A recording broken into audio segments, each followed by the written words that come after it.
Bienvenidos a Maine Public News Connect, noticias originales de Maine Public Radio, emitidas semanalmente en español, francés, portugués, somalí e inglés. Soy su presentadora Paola Hernández. Hoy es viernes 18 de octubre y aquí están las noticias más importantes de la semana. Las familias de las víctimas y los sobrevivientes están interponiendo demandas civiles por las 18 muertes, lesiones físicas y traumas causados por el tiroteo masivo del año pasado en Lewiston, el peor en la historia de Maine. Alrededor de 100 familiares y sobrevivientes notificaron al gobierno estadounidense su intención de interponer demandas contra el Departamento de Defensa, el Ejército y un hospital militar de Nueva York por negligencia al no responder cuando Robert Card amenazó explícitamente con cometer un tiroteo masivo. Por ley, Estados Unidos tiene 6 meses para investigar y evaluar las demandas. Si se deniegan o si no se toman medidas, los reclamantes pueden presentar demandas ante un tribunal federal. En el último año, una comisión estatal independiente y el ejército han investigado los tiroteos, descubriendo errores cometidos por la Reserva del Ejército y las fuerzas de seguridad locales. A medida que los residentes de Maine se enfrentan a dificultades para conseguir una cita con el médico, algunos distritos escolares están llevando a los proveedores a las escuelas, facilitando a los estudiantes el acceso a la atención médica. El Departamento Escolar de Bangor está ampliando las clínicas en las escuelas medias y ofreciendo atención a estudiantes de todas las edades. Los responsables de la escuela afirman que ofrecer atención médica en el lugar significa que los alumnos no tienen que faltar a varias clases para acudir a una cita médica y que los padres no tienen que ausentarse del trabajo para llevar a sus hijos a la consulta del médico. Las clínicas escolares de Bangor ofrecen pruebas y tratamiento para diversas enfermedades y también pueden realizar exámenes físicos que normalmente llevan a cabo los proveedores de atención primaria. La ciudad de South Portland ha acordado funcionar su servicio de autobuses con el sistema de autobuses Metro de Portland. Funcionarios de South Portland dijeron que el servicio seguirá siendo el mismo.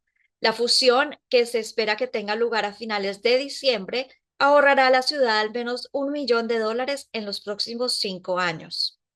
Metro contratará a todos los conductores del autobús de South Portland que recibirán aumentos salariales como parte de la fusión. Metro también ha acordado continuar un esfuerzo de South Portland para mejorar las paradas de autobús en toda la ciudad. Varias organizaciones pesqueras sin ánimo de lucro están recibiendo fondos federales para ayudar a desarrollar la próxima generación de la industria pesquera. $2 millones en subvenciones federales del Programa de Desarrollo de Jóvenes Pescadores se utilizarán para proporcionar herramientas educativas y tutoría a los jóvenes adultos que sigan carreras pesqueras. La Asociación de Pescadores de la Costa de Maine utilizará el dinero para proporcionar herramientas educativas y tutoría. Los líderes del grupo afirman que invertir en la mano de obra pesquera del Estado es clave para garantizar el futuro de una de las industrias más lucrativas del Estado. Este ha sido Maine Public News Connect. Hasta la próxima.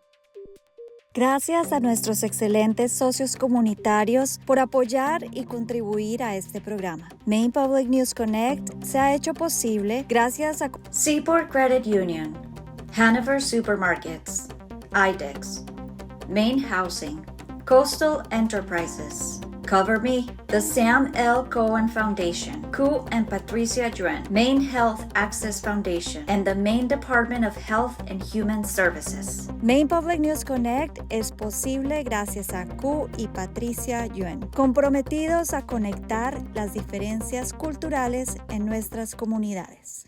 Seaport Credit Union, comprometidos con el bienestar financiero de los habitantes de Maine desde 1931. Ubicaciones en Augusta, Scarborough, Portland y pronto en Lewiston. Conozca más en cportcu.org. Los supermercados Hannaford celebran la diversidad de sus empleados, clientes y comunidades y se comprometen a fomentar un entorno acogedor. Juntos son más grandes que los comestibles. Más información en hannaford.com. En Maine Housing saben que una vivienda asequible es fundamental. El programa Primera Generación ofrece a los habitantes de Maine la oportunidad de ser los primeros de su familia en ser propietarios de una vivienda. Ser propietario de una vivienda es posible. Más información en mainehousing.org. Las cosas están cambiando con Maine Care. Manténgase conectado para seguir cubierto. Actualice su información hoy en mymainconnection.gov.